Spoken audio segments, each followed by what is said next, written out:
안녕하세요. 홍현필 변호사입니다. 이번 시간에 전대규 변호사님의 책 두 번째 시간입니다. 도산 마인드로의 전환, 도산 절차의 기초적 이해를 하고 있습니다.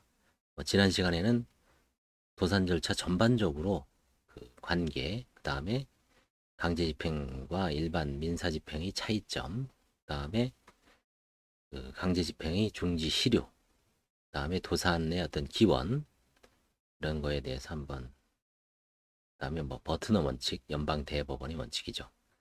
도산법이 어떤 특별법이긴 하지만 민법이 기본 원칙이 그대로 수용된다는 얘기죠. 또 이번 시간에는 세 번째 도산 마인드로의 전환에 대해서 한번 보겠습니다. 도산 절차는 개인의 경우 면책을 통한 새로운 출발을 목적으로 합니다. 면책, 부채의 사면은 성경에 나오는 희년의 정신을 반영한 것이다. 현대 도산법, 채무자회생법은 개인이든 기업이든 파산을 통한 청산보다 회생을 지향합니다. 제1조도 파산 절차의 대상을 회생이 어려운 채무자라고 함으로써 이를 잘 드러내고 있다. 한편 기업에게 있어서 도산이 필요하지만 새로운 출발보다는 계속 기업으로 존속할 수 있도록 숨 쉴 수 있는 공간을 제공한다는 데 의미가 있습니다.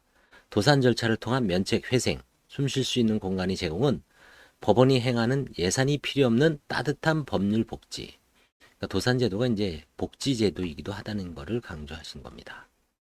한번 그 희년에 대해서는 한번 보겠습니다. 다시 한번 보겠어요. 밑에 각주 26번. 고대 유대인이죠. 이스라엘. 고대 유대사에서는 7년마다 돌아오는 안식년이 7번 반복된 뒤 그 이듬해를 희년, 즉 주빌리로 삼았다. 그러니까 7, 7에 49, 그 다음에 마지막 한 번이니까 50년이죠. 50년마다인 희년에는 돈이 없어 노예로 전락한 사람들을 조건 없이 풀어주는 등 모든 빚을 탕감해줬다는 얘기가 구약성경 레위기 25장에 전한답니다. 이런 전통은 고대 메소포타미아 문명으로부터까지 거슬러 올라간다. 바빌론의 금융 서판을 깨끗이 치우는 클린 슬레이트라는 부채기록 말소 의식을 정기적으로 행했다.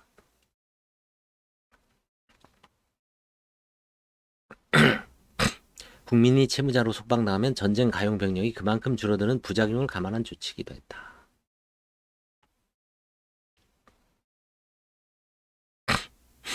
지금도 마찬가지죠. 예전에 이런 거와 관련된 게 법원에서 한번 3군 사령부를 방문한 적이 있습니다. 지금은 3군 사령부가 없어졌죠. 지상 작전부 사령부로 변했죠. 1군 사령부하고 3군이 통합됐죠.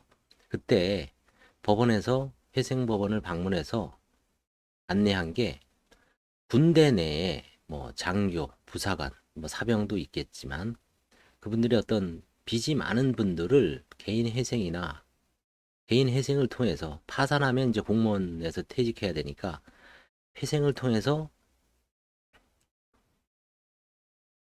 이 숨 쉴 수 있는 공간을 제공을 한 거기에 한번 도전을 해보십시오라고 안내해 주는 차원이었죠. 왜냐하면 군인들, 장교나 부사관, 직업군인이죠. 이분들이 빚에 허덕이면 나중에 유사시 아니면 평소에도 군 전력 약화를 초래할 수 있죠. 이건 벌써 옛날부터 이런 생각이 있습니다. 그렇죠? 채무자로부터 속박되면 결국은 어떻게 뭐 생각이 안 나겠죠. 노예로 전락하니까. 지금 현대에서도 뭐 마찬가지입니다.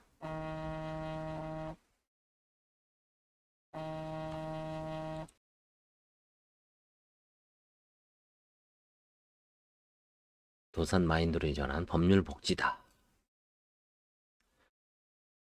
일단 새로운 출발입니다. 도산은 전통적으로 계약법에서는 기독교 윤리신학의 영향으로 개혁, 약속은 지켜져야 된다. 이게 전통적인 로마법의 원칙 팍타 순투 세르반다라는 명책이 있죠. 이게 법의 기초죠.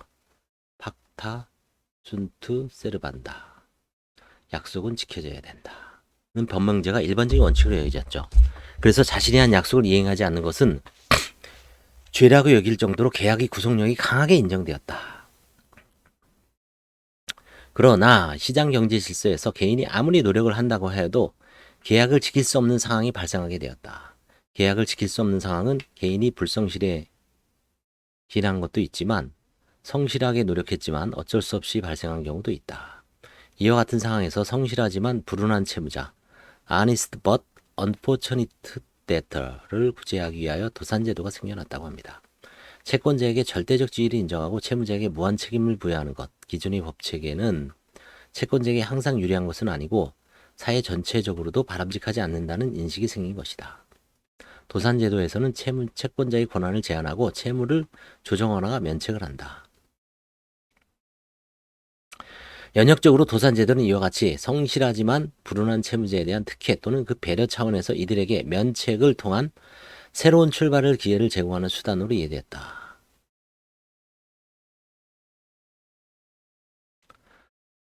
그러나 오늘날 같은 신용사회 구조 아래에서는 도산한 채무자를 사회 경제 발전을 위한 희생양으로 보고 이들을 구제하면서 질서적인 경제 발전을 이뤄가는 원동력으로 이제 해야겠죠. 그래서 각주를 보시면 이 책이 이제 각주가 많습니다. 27번. 다만 초기 도산법은 절대적으로 채권자를 위한 구제책이었다. 현대의 도산법도 여전히 쓸모가 없지만 중요한 채권자의 구제책이다. 도산법 밖에서 그들의 청구권을 거의 또는 전혀 지급받지 못한 채권자들은 채무자에 대하여 비자발적 도산, involuntary bankruptcy를 신청함으로써 실질적인 지급을 받을 수 있다. 그러나 오늘날의 도산은 채무자의 구제책으로서 중요하고 대부분의 도산 사건은 채권자의 요구로부터 구제를 추구하는 채무자의 자발적 행위에 의하여 일어난다. 비자발적 도산은 상대적으로 흔하지 않으므로 우리는 자발적인 도산에 중점을 두기로 한다. 채무자가 신청한 도산을 자발적 도산이라고 하고 채권자가 신청한 도산을 비자발적 도산이라고 한다. 실무적으로 거의 대부분은 자발적 도산이고 비자발적 도산은 채무자를 압박하기 위한 수단으로 가끔 활용되고 있다. 그래서 저도 지금 비자발적 도산, 채권자 파산을 딱 한 건을 하고 있습니다. 지방법원인데 어디 법원에 신청해서 하나 하고 있고요. 얼마 전에 이제 아시는 분 후배 법조인은 아니고 이제 법무팀 직원으로 계신 분이 채권자 파산에 대해서 한번 자문을 해달라 그래서 이제 채권자 파산에 대해서 그동안 제가 경험한 거에 대해서 다 법률 의견서를 주고 그 사건은 뭐 제가 직접 맡지는 않았습니다. 현직 관제인으로 일하고 있기 때문에 그 채권자 파산은 좀 제가 뭐 맡지는 않고 다른 분을 소개를 해드렸는데 채권자 파산이 가끔 있습니다. 지금 현재 제가 하고 있는 사건 중에서 관제 사건 중에 채권자 파산은 이제 없습니다. 얼마 전에 그 신탁 관련해서 채권자 파산을 한 분이 이제 그게 배당하고 환가하고 배당하는데 한 3년 정도 걸려서 이제 종료됐기 때문에 이제 채권자 파산을 제가 관제 사건으로 하고 있는 건 없고 신청 사건은 딱 한 건 하고 있습니다.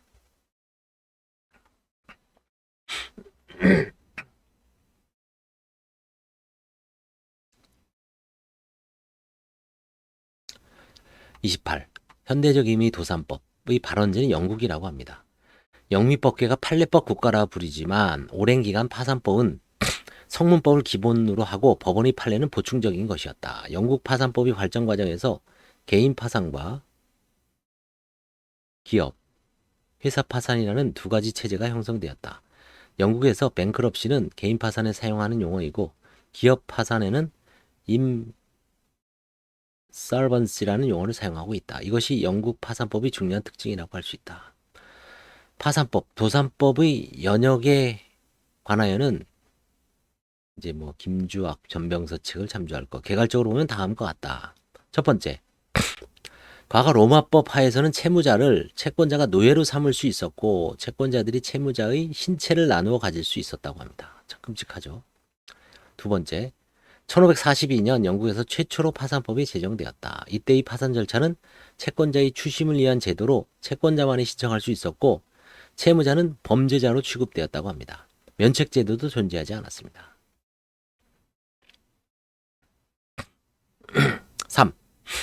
파산법에 면책의 규정이 등장한 것은 1705년 N여왕 시대입니다. N여왕. N여왕법은 정직하고 협조적인 채무자에 대하여 채권자의 동의 없이 면책을 허용하였다고 합니다. 그러나 N여왕법 시행 다음 해 면책을 얻기 위해서는 채권자의 동의를 필요로 하는 법률이 제정되어 효력을 잃었고 1883년까지 채권자의 동의 없이는 면책이 불가능했다고 합니다. 그러니까 N여왕 때 바짝 나왔다가 다음에 벌써 없어졌어요. 그러니까 1883년까지는 채권자의 동의 없이는 면책이 불가능했고요. 네 번째, 영국의 파산법 발전 과정은 미국에 이어졌답니다. 당연히 식민지였던 미국이 나중에 이제 1776년인가요? 독립을 하죠. 그리고 이제 몇십 년이 흐르는 1841년 미국에서 최초로 채무자가 자발적으로 파산을 신청할 수 있는 신청권이 인정되었습니다. 1883년 영국법과 1898년 미국 파산법에서는 채권자들이 면책에 동의할 수 있는 권한이 모두 제거되었다. 1898년 미국 파산법이 이르러서야 오늘날의 면책에 대한 개념이 비로소 등장하였다. 이때 이제 사실 미국에서 이런 파산 제도가 등장한 게 경제사적으로 보면 한 3, 40년마다 이제 자본주의가 모순으로 인해서 공황이 오죠, 공황. 경제 공황이 옵니다. 우리가 생각하는 1930년대의 세계 경제 대공황 말고 미국에서도 한 뭐 2, 30년 주기로 계속 공황이 옵니다.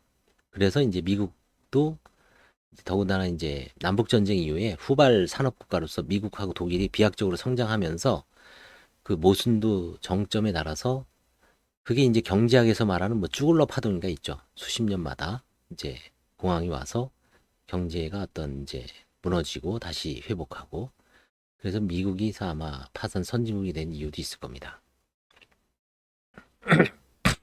다섯 번째, 미국 파산법 이후 여러 차례 개정을 거쳐 1978년 전면적 개정이 이루어졌고요. 이후 1986년, 88년, 90년, 94년, 2005년, 2019년에 개정되어 현재 이르고 있다. 2005년 개정은 안이한 파산 신청을 억제하려는 목적하에 파산 남용에 대한 대폭적인 개정이 있었다. 2019년 개정 내용에서는 다음을 참조할 것.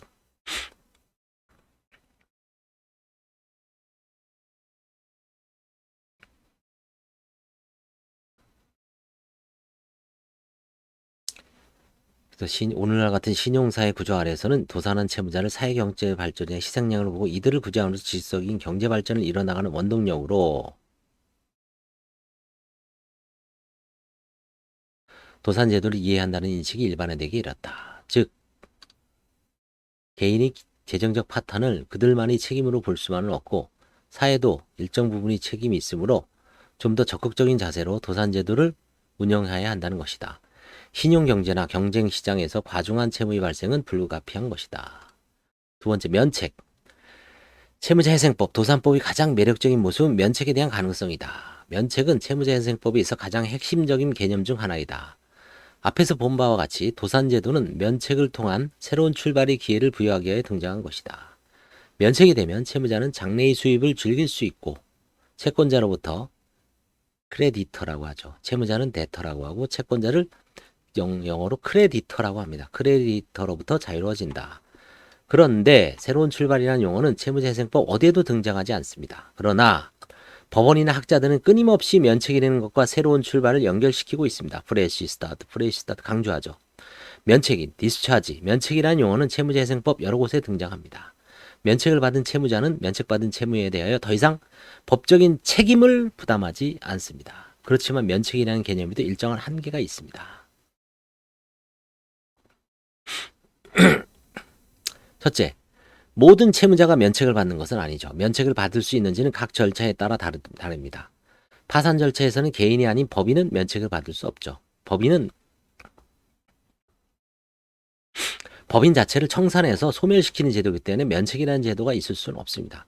개인만이 면책을 받을 수 있고 개인이 파산 선고 전의 채무에 대해 면책을 받을 수 있는 가능성은 현대 도산법의 가장 중요한 특징이 하나입니다. 개인은 생활의 주체로서 면책을 통하여 새로운 출발을 할 수 있도록 할 필요가 있지만 법인의 경우에는 프레시 스타트가 아닙니다.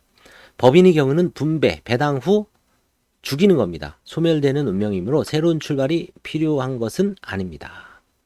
회생 절차에서는 개인이든 법인이든 회생계획 인가등으로서 회생계획 각주를 한번 보겠습니다. 은행을 비롯한 금융당국은 채권자 중심 사고에서 채무자 중심으로 사고를 전환하고 은행의 사회적 역할을 수행하는 포용적 금융으로서의 인식 전환이 필요하다. 포용적 금융이란 개인, 가계, 기업이 경제적 지위나 능력에 상관없이 적정한 비용으로 다양한 금융 자원에 접근하고 금융 서비스를 이용할 수 있는 상태와 그 과정을 말합니다. 과도한 금리 차별, 담보 위주의 대출, 비올 때 우산 뺏기식 거래 관행 등은 포용적이지 않는 금융이다. 포용적 금융의 반대 개념인 약탈적 금융은 금융 소외 현상과 양극화를 심화하고 나아가 거시경제적 위기를 야기하기도 한다. 이게 약탈적 금융이죠. 직업이나 신분에 따라서 과도한 금리 차별, 오히려 저소득층에 대해서는 고금리, 그 다음에 뭐 부유층에 대해서는 낮은 금리. 뭐 은행에서는 그럴 수밖에 없다라고 하죠. 왜냐하면 돈을 벌어다 주는 사람이 돈을 벌고, 그렇죠? 수수료 같은 거 차이 나고, 프라이빗 금융 같은 거 생각하지 말죠. 그 다음에 담보 위주의 대출, 신용을 등급을 나눠서 철저하게 신용 등급 위주로 대출을 해줘야 되는데 담보 위주의 대출을 해주다 보니까 우리나라에서 이제 부작용이 많이 생기죠. 그래서 이제 담보 위주의 대출은 최근 같은 경우 이제 PF 상황, 그 다음에 갭 투자에 취약하죠. 엄청 해줬죠. 부동산만 취득하면 막 대출해주고 비 올 때 우산 뺏기식. 이게 약탈적 금융입니다. 대법원 2009 카기 122 결정에서 이제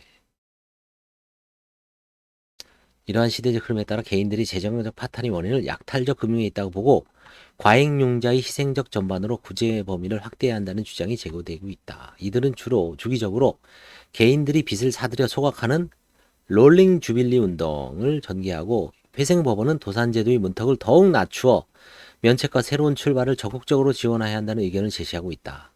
이러한 내용들에 관해서는 재윤경, 빚 권하는 자의 빚 못 갚을 권리. 이분이 이제 재윤경 씨가 지금은 이제 국회의원은 아니시죠. 얼마 전까지는 민주당 국회의원으로서 이런 어떤 서민금융에 대한 어떤 운동을 과거 서울금융복지재단에서부터 열심히 하셨고 이제 국회의원까지 했고 지금은 이제 아니죠. 이런 건 이제 결국 시민단체라든가 그 다음에 이제 서울회생법원이 아마 이런 롤링 주빌리 운동 차원에서 지금 문턱을 대폭 낮췄죠. 그래서 이제 과거에 29종도 14종으로 줄이고 그 다음에 부부 재산에 대해서도 파산이든 회생이든 원칙적으로 청산가치에 반영하지 않고 상속재산 파산도 간소화했고 그 다음에 제도의 파산도 적극적으로 완화해서 누락된 채권에 대해서는 제도의 파산까지 허용해주고 그런 어떤 일련의 흐름이 있었죠. 그리고 신속 면책 제도도 얼마 전에 도입했고요. 그 다음에 개인회생에서는 그 주식과 코인 투자 실패자에 대한 어떤 청산 가치도 원칙적으로는 반영하지 말자. 그렇죠? 하여튼 이런 일련의 흐름. 그 다음에 빨리빨리 면책을 해주자. 그래서 뭐 서울회생법원 같은 경우는 특별한 재산이 없으면 신속 면책 제도로는 3달 만에 한 두세 달 만에 지금 끝날 수가 있습니다. 부채는 반드시 갚아야 된다는 가정을 꼼꼼히 따지고 들면 표준적인 경제학 이론을 따른다고 하더라도 그 말은 진리가 아니다. 어떤 게요? 31번. 31번.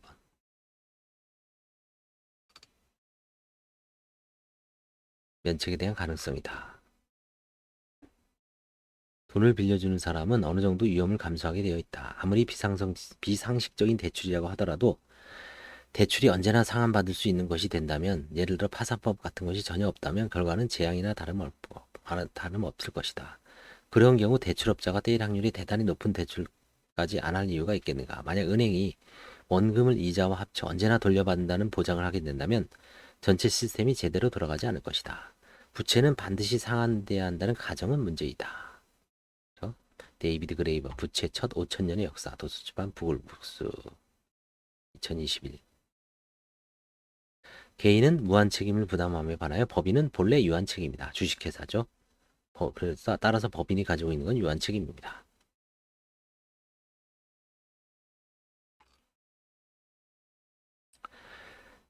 제하고 면책되고 있어요. 회생 절차에서 면책은 파산 절차보다 넓게 인정된다. 벌금 등 일부 채권을 제외하고 비면책 채권이 존재하지 않습니다. 개인회생 절차에서는 개인 채무자가 변제기에 따라 변제를 완료하면 면책된다. 물론 변제를 완료하지 못하더라도 일정한 조건이 갖춰지면 면책을 받을 수 있다.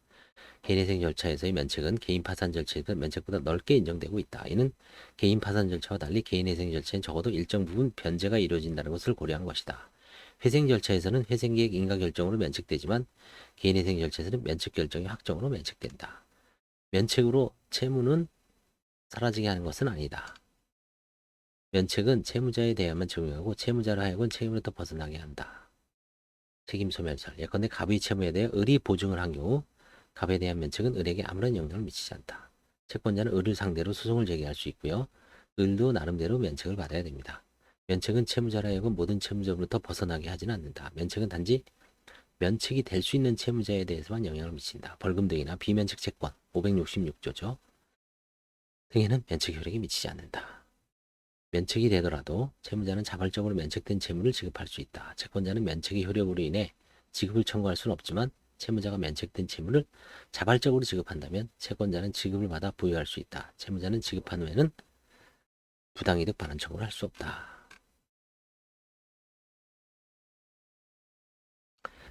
회생 절차의 창설.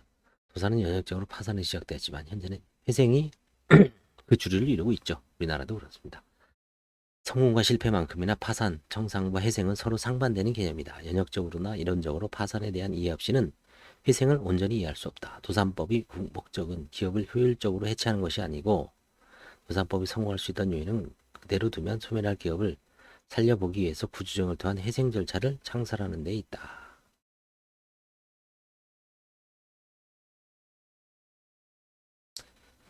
35분 각주 조심하십시오. 채무자의 우리나라 회생법은 개인회생 절차와 개인 파산 절차의 면책 범위, 비면책 채권에서 큰 차이가 없습니다. 거의 똑같습니다.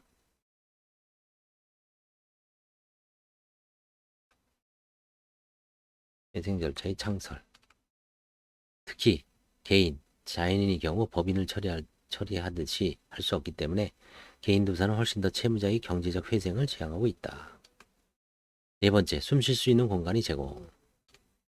도산은 개인만을 위한 것이 아니다. 기업도 도산을 신청할 수 있다.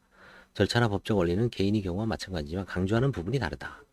개인의 경우는 면책을 통해 새로운 출발하는 것이 목적이다. 그러나 파산을 통해 청산하는 기업에게서 있어서는 새로운 출발은 필요하지 않다. 그렇지만 기업도 계속적으로 운영될 수 있다면 계속적 기업으로서 가치를 유지하게 하는 것이 사회적으로나 채권자에게도 유용하다. 도산법, 채무재생법은 도산 절차가 진행하는 동안 채권자의 권리 행사를 금지시킨다.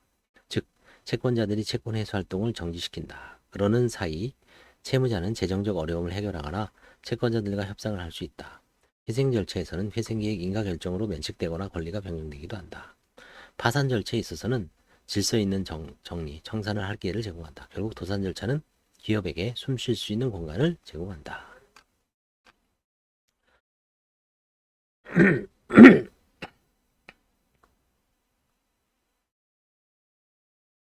도산제도에 대한 오해.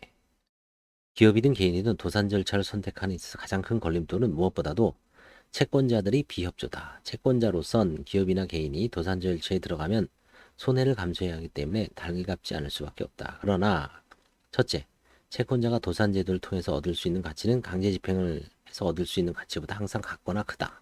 왜냐하면 강제집행을 통해 채무자의 재산을 모두 환가하면 채무자의 정상적인 경제활동은 불가능하게 된다. 채무자가 기업이라면 더 이상 기업의 활동은 불가능하고 채무자가 개인이라면 강제집행이 불가능한 최소한의 도구에는 모두 뺏기게 되므로 정상적인 경제활동은 어렵다. 이런 상황에서 도산제도는 채권자들에게 채무자에 대한 정보를 제공하고 당사자 사이 교섭을 통해 서로 윈윈할 수 있는 다른 방법을 모색할 수 있도록 도와준다. 또한 도산 절차에서는 채권자들이 개별적으로 집행권을 획득하거나 강제 집행을 진행하기 위해 들어야 할 시간이나 비용을 절약할 수 있다.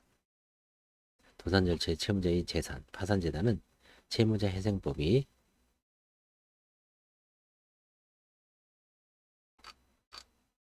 정하는 바에 따라 배당되죠.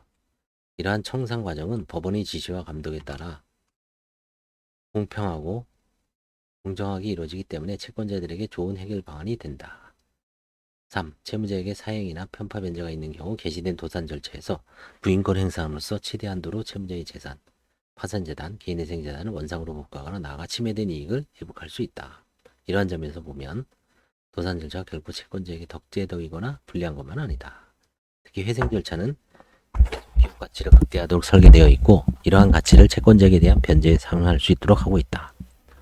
다음으로 기업이나 개인 스스로 가지고 있는 도산제도에 대한 오해다. 기업이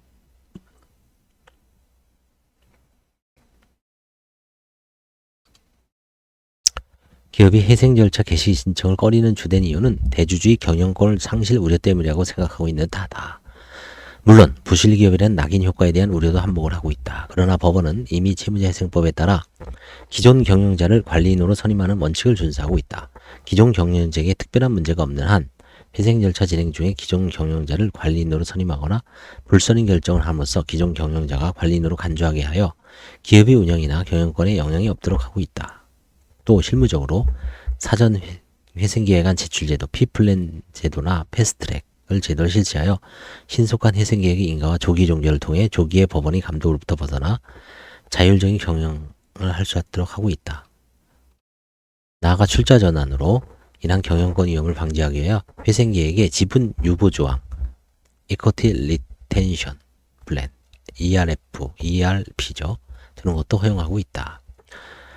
앞에서 본 같이 도산 절차는 기업에게 숨 쉴 수 있는 공간을 제공하고 경우에 따라서는 질서 있는 정리를 제공할 수도 있다. 개인의 경우 파산을 하면 그 사실, 개인 파사실이 밝혀지면 통상적으로 경제관념이 없는 사람으로서 아예 못 박혀버린다. 언제까지 알아본다고 생각한다. 그러나 이는 잘못 알고 있는 것이다. 파산 선고를 받으면 몇 가지 자격 제한을 받지만 이것도 면책이 되면 복권된다. 그렇죠. 파산 선고를 받으면 면책이 되면 복권됩니다. 파산 사실은 가족관계 등록부에 기재되지도 않고 선거권이나 피선거권 등 참정권도 정지당하지 않는다. 개인 파산을 신청한 사람이 파산 신청이나 파산 선고 사실을 감추려고 하면 감출 수 있고 아무런 말을 하지 않으면 다른 사람은 알 수도 없습니다.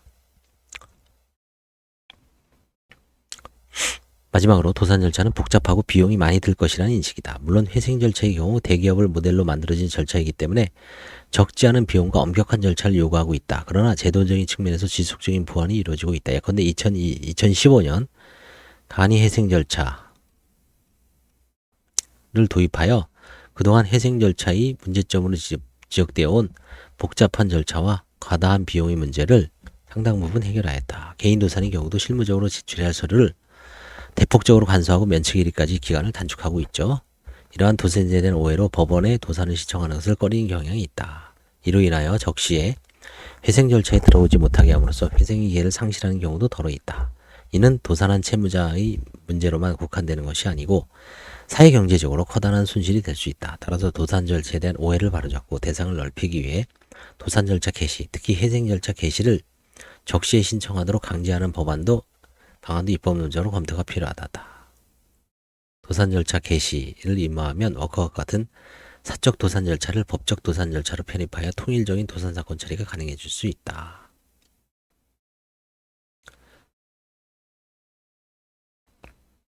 여기 이제 읽어보면 회생 절차는 그 절차가 복잡하고 시일이 장기간 소요되어 중소기업 스스로 진행하기엔 한계가 있다. 또한 실제 기업이 부담하는 회생 절차 비용은 예납금과 전문가, 변호사, 회계사 등 활동 비용 최소 4,500만 원 이상으로 회생 신청 중소기업이 부담하기 어려움이 있다. 이에 법원은 중소기업에 대한 회생 절차의 신청이나 진행을 돕기 위하여 중소벤처기업부, 실제 업무는 중소벤처기업진흥공단에 위탁하여 처리하고 있다. 업무 협약을 체결하여 중소기업 회생 컨설팅 제도를 시행하고 있다. 중소기업 회생 컨설팅 제도의 주된 내용은 첫째, 중소기업 중 회생 가능성이 높은 중소기업으로 하여금 조기 회생 절차를 개시하도록 유도하고 회생 컨설턴트, 통상적으로 법원에서 조사위원을 맡고 있는 회계법인이 담당하고 있다. 로 하여금 중소기업의 회생 절차 진행을 보조하도록 하며 셋째, 회생 컨설트의 비용은 중소벤처기업진흥공단에서 부담하고 현재 3천만 원 한도 내에서 지원하고 있습니다. 넷째, 가능한 한 조사위원 선임 및 그 조사보고 절차를 생략하고 있습니다. 실무적으로 중소기업이 법원에 대한 회생 절차, 회생 신청, 법원의 회생 컨설팅 제도 소개 및 회생 신청 기업이 중소벤처기업진흥공단에 대한 지원 신청, 중소벤처기업진흥공단이 지원 결정이라는 절차로 진행되고 있습니다. 따라서 중소기업이 법원에 회생을 신청하는 단계에서 일단 조사위원 보수를 포함한 비용을 예납하도록 하여야 하고 관리인 보고서 제출 이후 적절한 시기에 예납금 중 당초 예상했던 조사위원 보수를 채무자에게 환급하여 주고 있습니다. UN 국제통상위원회 운시트럴은 채권자, 기타 이해관계인의 정당한 이익을 보호하고 회사의 재정적 이익이 효과를 최소화할 수 있는 입법 지침을 도입했다. 독일은 대표기관의 구성원들에게 회사의 만기의 채무를 변제 못한 경우 그러한 상태가 발생한 지 3주 내에 도산 절차 개시를 위한 신청서를 제출하도록 규정하고 있다. 의무를 위반한 대표기관이 구성원들에게 형사 책임을 지고 있습니다. 영국은 회사의 도산이 예견된 상황임에도 이사가 회생이나 청산에 필요한 조치를 취하지 않아서 회사의 부실이 심화되고 채권자가 손해를 입으면 이사에게 손해배상 책임을 진다. 이게 이제 도산을 강제하는 절차죠. 이와 관련해 기업구조조정촉진법 7조는 주채권은행은 부실징후기업으로 통보하는 기업이 정당한 사유 없이 6개월의 범위에서 대통령을 정하는 기간에 이 법에 따른 관리 절차나 채무자회생법에 관한 회생 절차 시정하지 않은 경우 부실징후기업의 신용의료로 인하여 금융시장의 안정이 훼손되지 아니하도록 해당 기업의 신용위험 및 채무상환 능력의 변화 등을 지속적으로 점검하여 필요한 조치를 강구해야 한다고 주장하고 있습니다. 러시아 얘기까지 나오죠. 러시아 도산에 관한 연방법률 구조에는 법인이나 자영업자는 변제기가 도래한 금전채무나 강제지급금 납부 의무를 변제하지 못한 때, 둘째, 퇴직금 임금 지급을 위한 자금 부족으로 인해 3개월 이상 위채무를 연체하고 있는 때의 사유가 있을 경우 1개월 이내에 도산 절차 개시를 신청할 의무를 부과하고 있습니다. 또한 EU 예방적 구조조정에 관한 지침은 회원국들은 도산 가능성 있는 회사의 이사에게 도산을 피하기 위한 조치를 취할 필요성, 사업의 생존 능력을 위협하는 고의 또는 중과실의 행위를 피할 필요성 등을 고려할 의무를 부과하는 등 법 규정을 두어야 한다고 규정하고 있습니다. 러시아 도산에 관한 연방법률, 러시아 연방법, 연방도산법, 이게 좀 특이하네요.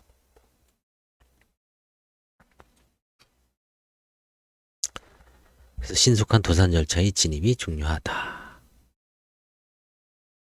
그 다음에 이제 차별적 취급이 금지. 도산제도가 법적으로 인정되는 이유는 도산 절차가 사회적으로 바람직하다고 보기 때문이죠. 그럼에도 불구하고 현재 많은 법률에서는 파산송을 받은 자나 도산 절차 신청한 자에 대해 자격이나 영업을 제한하는 등 불리한 대우를 규정하는 규정들이 있다고 합니다. 이러한 이유로 도산 절차를 적극적으로 이용하지 못하는 상황이 초래되고 있다. 이는 입법 정책으로도 바람직하지 않고 합리적 근거 없이 도산 절차를 이용하는 자를 차별한 것은 헌법상 보장된 평등권을 침해한 것으로 정비되어야 한다. 그래서 박주민 의원이 이거를 이제 200 몇 개에 대한 법률에 대한 특별법을 발의를 했죠. 근데 결국 이번 국회에서 나가리가 됐죠. 결국 통과는 안 됐습니다. 채무재생법은 도산 절차 중에 있는 자들이 생활 안정과 경제적 재기를 위하여 도산 절차를 이용하고 있는 것만으로 차별적 취급을 금지하고 있습니다. 또 누구든지 채무재생법에 따른 회생 절차, 파산 절차, 개인회생 절차에 있던 이유로 정당한 사유 없이 취업의 제한 또는 해고 등 불이익한 처우를 받지 아니한다. 32조에 규정하고 있습니다. 조문상으로 취업의 제한 또는 해고 등 고용 관련 사안에 대해 차별적 취급의 금지를 규정하고 있지만 이는 예시적인 거에 불과하고 자격의 제한이나 박탈을 포함한 일체의 차별적 취급을 금지하는 것으로 해석해야 할 것이다. 차별적 취급을 금지하도록 한 것은 도산제도가 징계주의에서 회생, 갱생주의로 변화했음을 시사하는 것이다. 이는 또한 현대 도산제도의 이념이라고 할 수 있는 처벌법에서 구제법으로, 청산에서 회생으로를 구현하기고 한 것이다. 이와 관련해서는 문제를 참조할 것. 대부분의 취업규칙에서 파산성호를 당연퇴직 사유로 정하고 있고 행정적으로도 회생 절차를 신청한 기업에 대해 증권시장인 상장 취소나 정보공사 입찰 자격 제한 등을 불이익을 주고 있다. 미국 연방파산법 525조는 정부기관과 고용주의 차별금지를 규정하고 있다. 정부기관은 도산사건이 채무자이거나 채무자였다는 이유로 면허, 허가, 인가, 특허 등을 거부 취소해서는 아니 되고 고용을 거부 종료해서는 아니 된다. 둘째, 개인기업의 고용주는 도산법상의 채무자가 되었거나 채무자였다가 면책을 받았다는 이유만으로 해고하거나 고용에 있어 차별할 수 없다. 셋째, 학생에 대해 용자금을 용자하는 정부, 기타 그러한 사업자는 도산법상의 채무자나 채무자였다는 이유로 용자 및 보증을 거부할 수 없다. 각조 42번. 문제는 이와 같은 비법론적 비판과 차별금지 있음에도 불구하고 파산송을 받거나 파산을 신청하여 공무원, 교원, 변호사, 공인회계사, 법무사, 변리사, 세무사, 관세사, 행정사, 결혼중개업자 등이 직업상 결과수가 된다고 규정하고 있는 법 규정이 이게 200 몇 개래요. 그렇죠? 이게 이제 죄악시하는 건데 이걸 빨리 없애야 되는데 아직 잠자고 있죠. 주주총회에서 주주들이 충분한 정보를 바탕으로 경영진을 평가하고 선임권을 행사할 수 있도록 한다는 취지에서 상장회사가 이사감사의 선임에 관한 사항을 목적으로 주주총회를 소집 통지 또는 공고하는 경우에 주총 개최일 기준 5년 이내에 후보자가 임원으로 재직한 기업이 회생 절차 또는 파산 절차가 있는지 여부를 통지하도록 하거나 공고하고 있다. 그러나 이러한 규정은 과거 회생 절차 또는 파산 절차가 진행됐던 기업에 재직하였는지는 경영자의 현재 자격에 문제가 될 수 없고 차별적 취급을 금지하고 있는 32조 2의 정면으로 반한다고 할 것이다. 특히 공시를 통해 후보자의 개인정보가 공개될 경우 후보자 개인에게는 평생 지워지지 않는 좋은 글씨가 되는 셈이다. 이것도 문제가 많죠. 상법 524조의 4, 2항, 상법 시행령 31조 3항 제4호. 저도 이거 처음 봤네요. 이런 거. 이런 게 있네요. 공부하도록.